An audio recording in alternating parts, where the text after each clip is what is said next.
La parole dit, quiconque parlera contre le Fils de l'homme, il lui sera pardonné. Mais à celui qui blasphémera contre le Saint-Esprit, il ne lui sera point pardonné. Il y a le blasphème selon le monde, la mentalité du monde, et le blasphème selon la mentalité de Dieu. Nous allons voir d'abord qu'est-ce que le monde comprend quand le monde parle de blasphème. Les gens, Marc 2, verset 7. On va voir ensemble ce que le monde pense quand le monde parle de blasphème. Et nous allons découvrir que la sagesse de Dieu est réellement folie chez les hommes. Comment cet homme parle-t-il ainsi? Il blasphème. Qui peut pardonner les péchés si ce n'est Dieu seul? C'est le contexte, c'est que, et un paralytique, Jésus dit, tes péchés te sont pardonnés. Et les pharisiens qui étaient choqués, ils disent, mais comment il peut se permettre de dire que tes péchés sont pardonnés? Parce que dans leur mentalité, c'est Dieu seul qui pardonne. Maintenant, étant donné que Jésus dit, tes péchés te sont pardonnés, pour eux, Jésus vient de blasphémer contre Dieu. Ok? Vous comprenez? Ce qui est la mission de Jésus, ce pourquoi Jésus est venu, il déclare cela et on dit qu'il vient de blasphémer contre Dieu. Ça, c'est ce que les hommes pensent. Matthieu 26, verset 3 jusqu'à 6. Jésus garda le silence. Conteste. Jésus était devant dans le processus pour être condamné. Jésus garda le silence. Et le souverain sacrificateur, prenant la parole, lui dit, je t'adjure par le Dieu vivant de nous dire si tu es le Christ, le Fils de Dieu. Donc, ce qui était inconcevable pour eux, c'est que Jésus confirme qu'il est le Christ, le Fils de Dieu. Souvenez-vous que, au début du chapitre de Matthieu, Jésus a discuté avec ses disciples en demandant, pour le monde, qui dit-on que je suis? Et pour vous, qui dites-vous que je suis? Cette question est venue pour aider les disciples à savoir que Jésus n'est pas comparé à un prophète. Jésus est le Fils de Dieu, le Christ. Et Pierre en a eu la révélation. Il a dit, tu es le Christ, le Fils de Dieu. Il n'a pas dit, tu es un prophète. Jésus n'est pas un prophète. Les prophètes sont morts. Jésus n'est pas mort. Il a donné sa vie pour la reprendre. Vous comprenez? Donc, ils veulent que Jésus confie qu'il est le Fils de Dieu. Maintenant, verset suivant. Jésus répondit, tu l'as dit, donc Jésus confie. De plus, je vous le déclare, vous verrez désormais le Fils de l'homme assis à la droite de la puissance de Dieu et venant sur les nuées du ciel. Verset 65.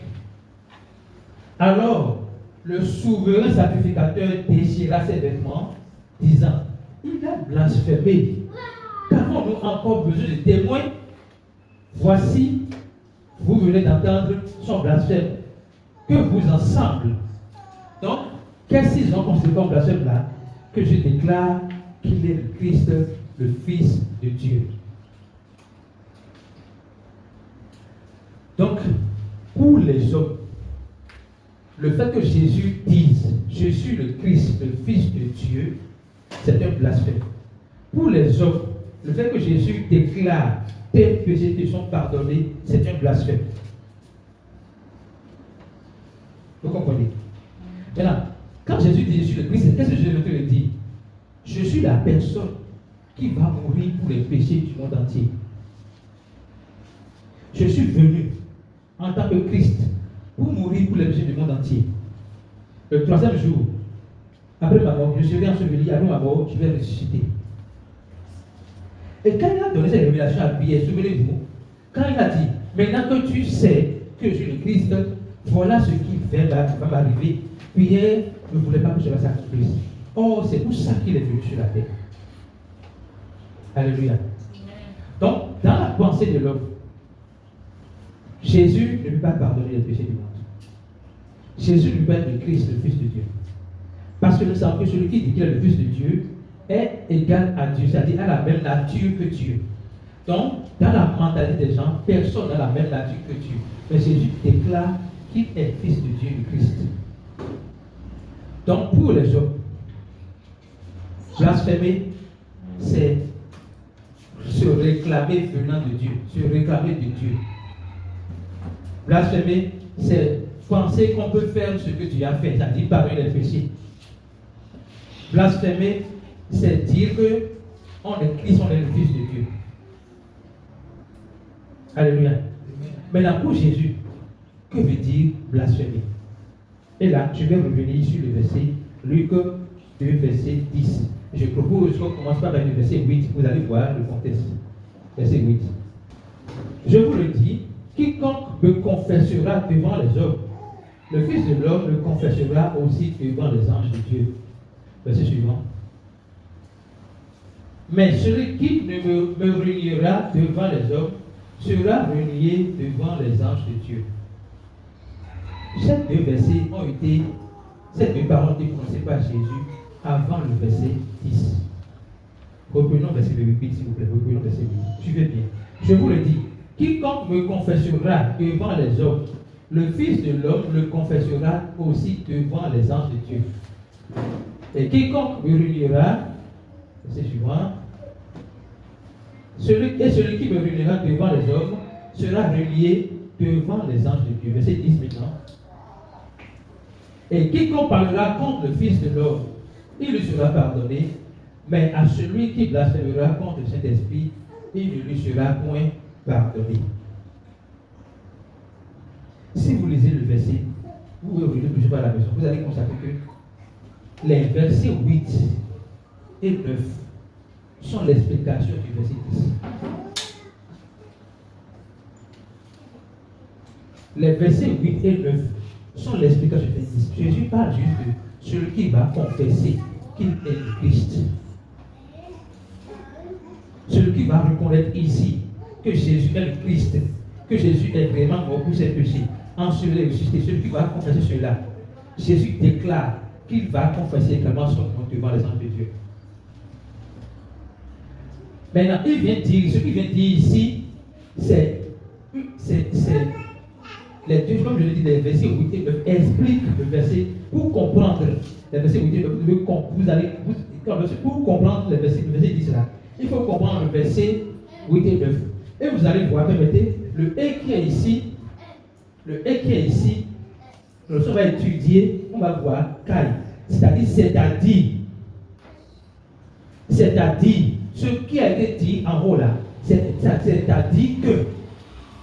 Donc, il ne s'agit pas, première chose, de voir que Jésus, Fils de l'homme, est différent du Saint-Esprit.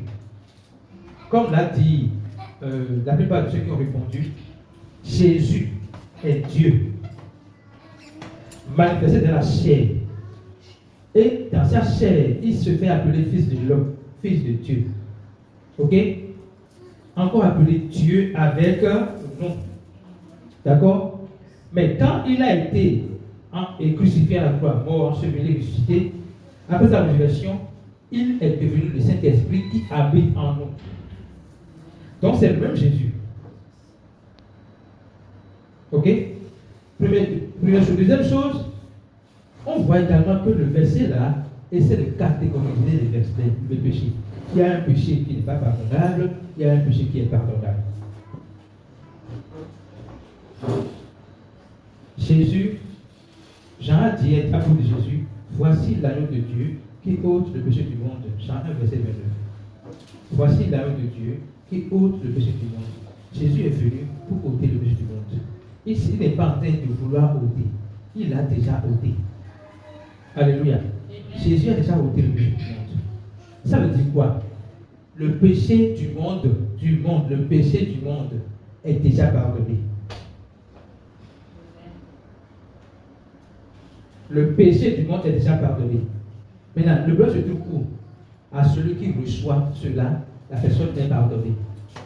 Celui qui ne reçoit pas n'est pas pardonné. C'est aussi simple que ça. Le péché du monde est déjà pardonné. Celui qui reçoit, accepte le péché du monde, le péché que Jésus a payé du monde est pardonné. Celui qui n'accepte pas n'est pas pardonné. ce n'est pas Dieu qui décide de ne pas lui pardonner. C'est lui qui refuse d'accepter le pardon de Dieu. Vous comprenez ce que je dis? Ce n'est pas Dieu qui décide de ne pas lui pardonner ses péchés. C'est lui qui refuse d'accepter de recevoir le pardon de Dieu. Alléluia. Troisième truc que je vais souligner, le blasphème dont on parle ici est expliqué dans Hébreux 10, versets 28 et 29. Écoutez, je pense que quelqu'un en a parlé dans son propos tout à l'heure. Quelqu'un a quelque chose qui est lié à ce verset. Celui qui a violé la loi de Moïse meurt sans miséricorde, sur la déposition de 2 ou de 3 témoins. Verset suivant. De quel pire châtiment pensez-vous que sera jugé digne celui qui aura foulé aux pieds le Fils de Dieu, qui aura tenu pour profane le sang de l'alliance, par lequel il a été sanctifié, et qu'il aura outragé l'esprit de la grâce? De quel pire châtiment pensez-vous que sera jugé digne celui qui aura foulé aux pieds le Fils de Dieu, qui aura tenu pour profane le sang de l'alliance que Jésus-Christ a versé pour le pardon des péchés, pour lequel il a été sanctifié, il a ses noms, et qui aura outragé l'esprit de la grâce? Blasphémement de cet esprit, c'est fouler aux pieds le Fils de Dieu. Tenir pour profane le sang de Jésus-Christ versé à la croix pour l'humanité. Ce sang qui t'a sanctifié, c'est pas que tu as sanctifié. Ce sang qui t'a sanctifié là, toi tu tiens ce sang pour profane. Tu réduis à zéro ce que Christ a fait pour toi. Tu outrages l'esprit de la grâce. Parce que ce que Christ a fait pour nous là, ce n'est pas l'esprit de la loi, c'est l'esprit de la grâce. C'est la grâce, c'est grâce. C'est la grâce qui nous a sauvés. Ce n'est pas grâce que vous êtes sauvés par le moyen de la foi. Cela ne vient pas de vous, c'est le don de Dieu. Ce n'est point par les œuvres, afin que personne ne se glorifie. Donc, blasphème de cet esprit, c'est tenir pour profane ce que Christ a fait. C'est banaliser ce que Christ a fait. C'est ne pas recevoir, pas manque de connaissance, pas manque de gratitude. Pas recevoir de gratitude ce que Christ a fait pour toi. Blasphème comme cet esprit, ce n'est rien de ce que nous pensons. Ce n'est pas mentir, ce n'est pas voler, ce n'est pas faire les œuvres de la chair, ce n'est pas critiquer le nom de Dieu, ce n'est pas critiquer le pasteur, ce n'est pas critiquer un miracle. Non. C'est ne pas reconnaître, apprécier, valoriser l'œuvre que Christ a accomplie à la croix pour le salut de l'humanité. Donc rejeter Christ, c'est ça qui est blasphémé contre le Saint-Esprit. Alléluia. Maintenant, il y a un autre verset qui va dans le même sens qu'on va lire. Jean 16, verset 7 à 11. Jean 16, verset 7 à 11. Cependant, je vous dis la vérité, il vous est avantageux que je m'en aille, car si je ne m'en vais pas, le consolateur, l'Esprit Saint, ne viendra pas vers vous. Mais si je m'en vais, je vous l'enverrai. Verset suivant. Et quand il sera venu, le Saint-Esprit bien sûr, il convaincra le monde en ce qui concerne le péché, la justice et le jugement. Donc, la raison pour laquelle on parle du blasphème de Saint-Esprit, c'est la personne qui convainc le monde du péché, c'est le Saint-Esprit. Ok? Maintenant, c'est expliqué dans le verset suivant, verset 9. En ce qui concerne le péché, parce qu'il ne croit pas en moi. Donc, le Saint-Esprit vient nous convaincre du péché. Parce qu'il a besoin que par la conviction que nous avons du péché, nous puissions croire en ce que Jésus-Christ a ôté le péché du monde pour nous. Oui? Verset 9. Justice, parce que je vais au Père et que vous ne me verrez plus. Verset 13, verset maintenant. Jugement parce que le prince de ce monde est jugé. Non seulement Jésus a ôté le péché du monde, mais celui qui peut nous condamner de ce péché-là, il est déjà jugé. Ce n'est pas nous qui sommes jugés, mais c'est le prince de ce monde qui est jugé. Maintenant, la question sera posée. Est-ce que le croyant peut blasphémer contre le Saint-Esprit? 1 Timothée 1, verset 18 et 20. Est-ce que le croyant peut blasphémer contre le Saint-Esprit? Dans tout ce que nous avons développé jusque-là, nous voyons clairement que le blasphème ne concerne pas le croyant. Ça concerne celui qui n'a pas encore cru. Ça concerne celui qui n'a pas encore reçu Jésus-Christ. Celui qui n'a pas encore reçu Jésus-Christ, c'est celui-là qui blasphème contre le Saint-Esprit. Celui qui refuse d'accepter Jésus-Christ comme son sauveur et Seigneur. C'est lui qui blasphème contre le Saint-Esprit. Celui qui refuse d'admettre que Jésus-Christ est vraiment venu sur cette terre et a souffert, mourir et pour son péché, c'est celui-là qui blasphème contre le Saint-Esprit. Alors, celui qui a déjà reçu Jésus-Christ n'est plus dans la catégorie de ceux qui blasphèment contre le Saint-Esprit. Mais il est dans la catégorie de ceux qui ont déjà reçu Jésus-Christ en eux. Le croyant ne peut pas blasphémer contre le Saint-Esprit parce que le croyant n'a pas banalisé le sang de l'alliance. Le croyant n'a pas banalisé la croix. Le croyant l'a apprécié et a fait foi en cela pour être croyant. Mais il y a un verset les gens peuvent encore utiliser pour faire croire que le croyant peut encore blasphémer le Seigneur. Et nous allons lire ça dans 1 Timothée 1, verset 18 à 20. Le commandement que tu t'adresses, Timothée, mon enfant, selon les prophéties faites précédemment à ton sujet, c'est que d'après elles, tu combattes le bon combat. Verset suivant. En gardant la foi et une bonne conscience. Cette conscience, quelques-uns l'ont perdue et ils ont fait naufrage par rapport à la foi. Je vais expliquer quelque chose ici, c'est une parenthèse. Car en gardant la foi, ici la foi n'est pas définie comme Jésus. La foi n'est pas définie comme Jésus. Non. La foi est définie comme le message que Jésus nous a donné.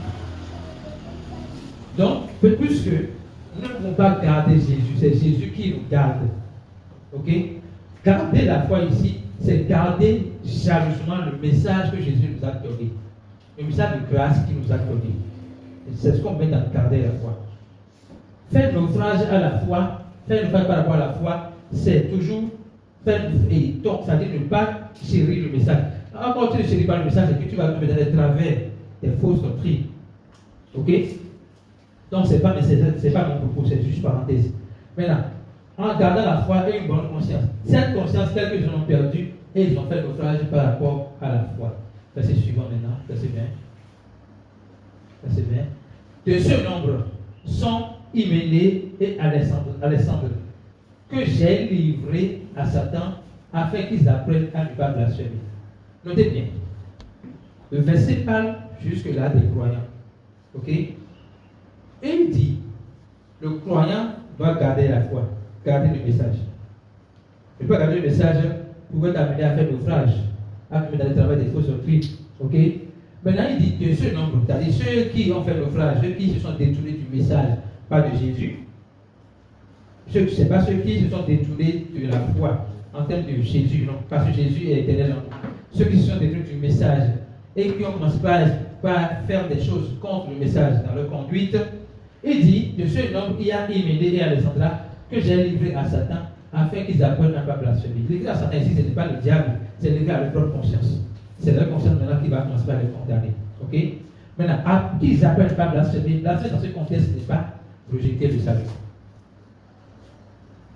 Mais c'est se moquer de la grâce que tu as déjà reçue.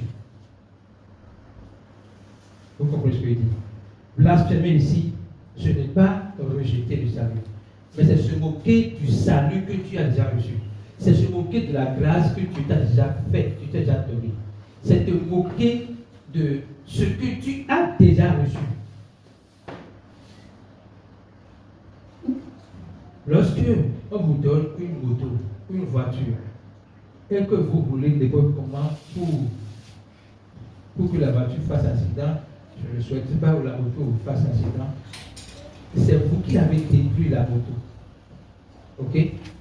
Vous n'avez pas apprécié le don qu'on vous a fait. Vous n'avez pas valorisé le don qu'on vous a fait. Mais ici, le message n'est pas dit blasphémer comme cet esprit. Non, non, ça ne croit plus parce que non, c'est pas ça. Le croyant a déjà reçu le salut. Il n'a pas blasphémé comme cet esprit. Il a juste banalisé ce qu'il a déjà reçu. Il n'a pas vécu comme ayant en lui Dieu. Il n'a pas montré sa vie comme possédant en lui Dieu. Il a vécu comme un païen. Et dès lors, c'est sa conscience qui va le condamner. Parce que la conscience que Dieu nous donne, c'est pour nous guider à revenir sur son chemin. Quand on parle de garder le message avec une bonne conscience, c'est que nous devrions faire en sorte que le message ne nous quitte pas des yeux. Nous ne devons pas quitter le message des yeux. Nous devons être tout le temps en train de nous nourrir de ce message. La raison pour laquelle nous sommes tenus ici de revenir sur le même message plusieurs fois de différentes manières, c'est pour que nous soyons tout le temps en train de nous nourrir du message, de contempler le message, afin que le message puisse commencer par devenir notre être. Plus le message sera notre être, plus nous allons manifester Christ facilement. Maintenant, plus nous allons nous détruire du message, écouter des pléthores de messages pour nous empoisonner l'esprit, nous n'allons pas pouvoir tenir ferme dans le message que Dieu nous a donné. Garder la foi, c'est ce qui fait dans le Seigneur nous a donné. Blasphémer dans ce contexte, ce n'est pas rejeter le Seigneur Jésus-Christ, mais c'est se moquer de la grâce que Dieu nous a faite. Alléluia. Je prie le Seigneur de nous aider à comprendre que nous ne sommes pas capables de blasphémer contre cet esprit.